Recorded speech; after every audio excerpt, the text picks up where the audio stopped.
एक शहर में एक छोटा सा परिवार रहता था। उस परिवार में रामलाल, उसकी पत्नी रामवती और उनका जवान बेटा रोहन रहते थे। रोहन एक अच्छी नौकरी करता था और उसके घर वाले उसके लिए एक लड़की ढूंढ रहे थे। एक दिन रोहन के लिए बड़ा अच्छा रिश्ता आता है। लड़की बड़ी पढ़ी लिखी और सुंदर होती है। रोहन के माँ बाप को लड़की बड़ी ही पसंद आ जाती है और वो उसकी शादी रीमा से कर देते हैं। रोहन के माँ बाप बड़े ही खुश होते हैं कि उनके घर बहू आई है और अब वो उनका अच्छे से ध्यान रखेगी। पर रीमा बिल्कुल भी ऐसी लड़की नहीं होती। शादी की पहली सुबह ही वो 12 बजे तक सोती रहती है। रोहन की माँ उसके कमरे में जाती है। रीमा बहू, अरे ओ रीमा बहू, चल उठ जा, देख दिन निकल आया है, सब उठकर नहा धो भी लिए हैं। क्या है, आप क्यों मुझे परेशान कर रहे हो? मुझे अभी और सोना है और जब मेरा मन होगा मैं तभी उठूंगी। कोई नहीं बहू, तू थक भी गई होगी, तू आराम कर, मैं तेरे लिए नाश्ता बना देती हूँ। रोहन की माँ की शक्ल उतर जाती है पर वो किसी से कुछ नहीं कहती। वो चुपचाप रसोई में जाकर रीमा के लिए आलू के पराठे बना देती है। जब रीमा उठकर नाश्ता करने आती है तो नाश्ते की टेबल पर आलू के पराठे देखकर गुस्सा करने लगती है। ये क्या है, इतना तेल, मैं ये सब खाऊंगी तो मोटी हो जाऊंगी, मैं ये सब नहीं खाती हूँ, मुझे पोहा खाना है। ठीक है बहू, मैं अभी बना देती हूँ। पोहा बनाना तो बहुत ही आसान है। हाँ, आप जल्दी से बना दो, मुझे बहुत भूख लग रही है। रीमा घर का कोई काम नहीं करती और बस पूरा दिन टीवी, फोन या बाहर घूमने में ही लगी रहती है। ऐसे ही काफी दिन निकल जाते हैं। एक दिन रोहन के पिताजी भी मर जाते हैं और उसके बाद रोहन की माँ काफी बीमार हो जाती है और वो खाना नहीं बना पाती। जब शाम को रोहन घर आता है और खाना मांगता है तो रसोई में कुछ भी बना हुआ नहीं रखा होता। क्या हुआ रीमा, जल्दी खाना लाओ ना। वो बेटा, आज मेरी तबीयत बहुत खराब थी तो मैं खाना नहीं बना पाई।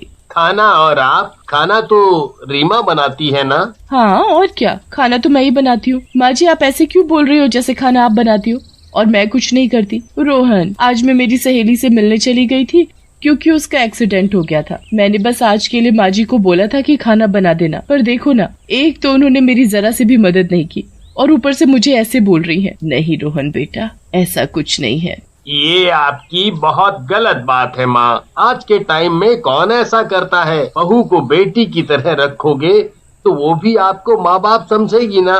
वही तो रोहन, बिल्कुल सही कहा तुमने। रोहन की माँ उसे समझाने की कोशिश करती है पर वो एक नहीं सुनता। अब तो रीमा की और ज्यादा हिम्मत बढ़ जाती है। वो रोज अपने सास को बहुत दुखी करने लगती है और जब कोई भी रोहन को कुछ कहने की कोशिश करता है तो वो पहले से ही रोहन को ऐसी कहानी बनाकर सुना चुकी होती है कि रोहन हमेशा रीमा पर भरोसा करता है और अपने माँ को झूठा समझता है। ऐसे ही काफी महीने निकल जाते हैं।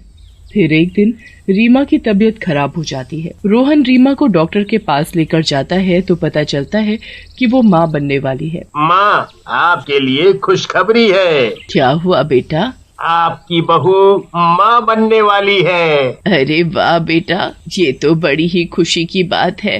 हाँ माँ, पर डॉक्टर ने रीमा को आराम करने को कहा है, तो आप प्लीज उससे कोई काम मत करवाना।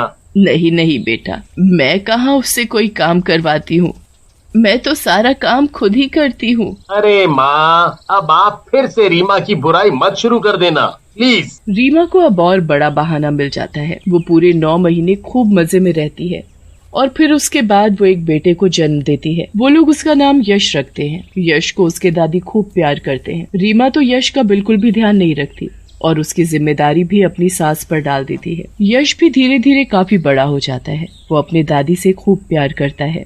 उसकी माँ जो उसकी दादी के साथ करती है वो सब जानता है, पर वो कभी अपनी माँ के खिलाफ नहीं बोल पाता। एक दिन रीमा को पता चलता है कि वो फिर से माँ बनने वाली है। रीमा को इस बात का जैसे ही पता चलता है वो बड़ी दुखी हो जाती है। वो अपनी सहेली को फोन करती है। हेलो शीना, अरे मैं बड़ी मुसीबत में फंस गई हूँ। ऐसा भी क्या हो गया? अरे मैं फिर से माँ बनने वाली हूँ। देख, मुझे ये बच्चा बिल्कुल नहीं चाहिए, पर मैं ये बात अगर रोहन को बताऊंगी तो वो इस बात को नहीं मानेंगे। तो इस बच्चे का किस्सा ही खत्म कर दे और किसी को भी इसके बारे में बताइयो ही मत। रीमा अपनी सहेली की बात मानकर बिल्कुल वैसा ही करती है। वो उस बच्चे को दुनिया में आने से पहले ही मार डालती है। उसकी सास को जैसे ये बात पता लगती है वो जल्दी से रोहन को फोन करके घर बुला लेती है। जो तूने काम किया है मैंने रोहन को सब बता दिया है, अब देख वो क्या करेगा। ये आपने क्या किया? मैं रोहन को कुछ पता नहीं चलने दूंगी। रीमा रोहन के आने से पहले ही पुलिस को फोन कर देती है और उनको बोल देती है कि उसकी सास ने उसे जबरदस्ती ऐसी चीज मिलाकर खिला दी जिससे उसका होने वाला बच्चा मर गया। इतने में रोहन आ जाता है। क्या माँ, तुमने मेरा बच्चा मार डाला? तुम पहले ही रीमा को इतना दुखी करती थी, पर अब तो तुमने हद ही कर दी।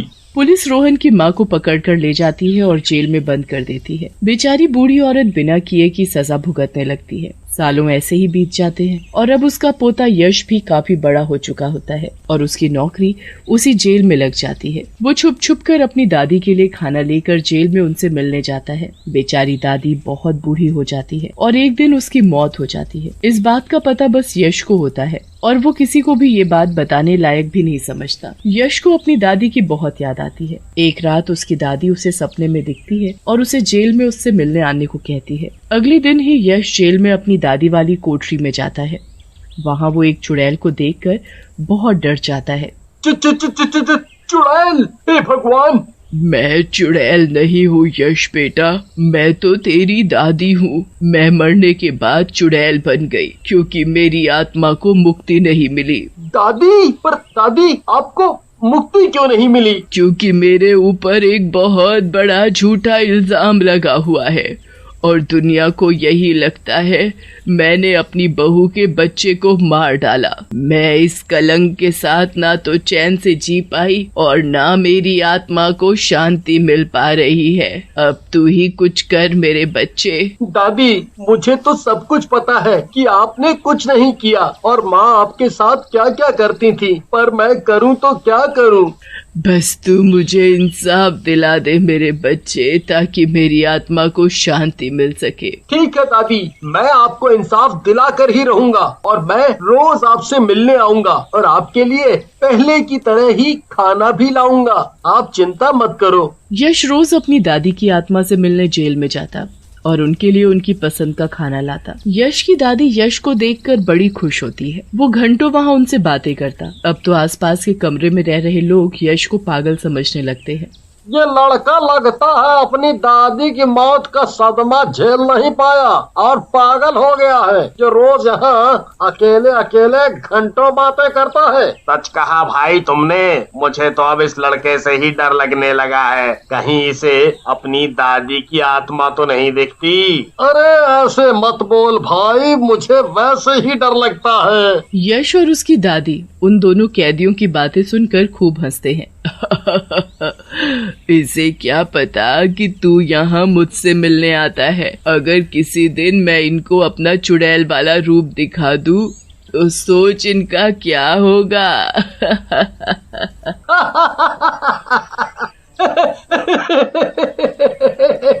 अरे नहीं दादी, आप ऐसा मत करना, ये तो पहले ही इतने डरपोक लग रहे हैं। यश की कुछ दिन बाद शादी हो जाती है। यश वही करता है जो उसकी माँ ने उसकी दादी के साथ किया होता है। वो अपनी पत्नी को सब सिखा देता है और वो बिल्कुल वैसा ही करती है। वो अपनी सास को बिल्कुल वैसे ही दुखी करती है जैसे उसकी सास अपनी सास को करती है। जब कुछ दिन बीत जाते हैं तो वो भी अपने घर पुलिस बुलाने लगती है। अरे बहू, मैंने क्या किया है जो तू पुलिस बुला रही है? आपने मुझे खाने में जाने क्या मिला कर दे दिया जो मेरा बच्चा पैदा होने से पहले ही मर गया। नहीं नहीं, मुझे तो पता भी नहीं है कि तू गर्भवती है। ये सब आप जेल जाकर बताना। हाँ। अरे बहू, मेरे साथ ऐसा मत कर, मैंने ऐसा कुछ नहीं किया है। तो जो किया है वो सच सच बता दो माँ। मतलब? रीमा डर के मारे सब सच उगल देती है। सच सुनकर रोहन के होश ही उड़ जाते हैं। वो उसी पल अपनी माँ के पास जाना चाहता है, पर यश उनको बताता है कि वो तो कब की मर चुकी है और एक चुड़ैल बन गई है, क्योंकि उनकी आत्मा को इस झूठे इल्जाम के कारण शांति नहीं मिल पाई है। तुम कितनी घटिया निकली रीमा। मैंने तुम पर अंधा विश्वास किया तो तुमने उसका फायदा उठाया। मेरी माँ की मौत की जिम्मेदार तुम हो। तुम? हाँ माँ, तुम ही हो उनकी मौत की जिम्मेदार। मैं एक बार अपनी माँ से मिलना चाहता हूँ। तू एक बार मुझे उनसे मिलवाना, एक बार मुझे मिलवाना। यश अपने पिताजी को लेकर जेल जाता है। वहाँ वो उस कमरे में जाते हैं जहाँ यश की दादी रहती थी। अंदर जाकर रोहन को अपनी माँ एक चुड़ैल के रूप में दिखती है। वो अपनी माँ को देखते ही रोने लगता है और उनसे माफी मांगता है। माँ तो आखिर माँ होती है, चाहे वो जिंदा हो या मरी हुई। वो अपने बेटे की आंखों में आंसू नहीं देख पाती और उसे झट से माफ कर देती है। उसके बाद उस आत्मा को मुक्ति मिल जाती है। वो वहाँ से गायब हो जाती है, पर कोई भी जिंदगी भर रीमा को माफ नहीं करता और वो अपने घर में रहते हुए भी जेल से बदतर जिंदगी गुजारती है।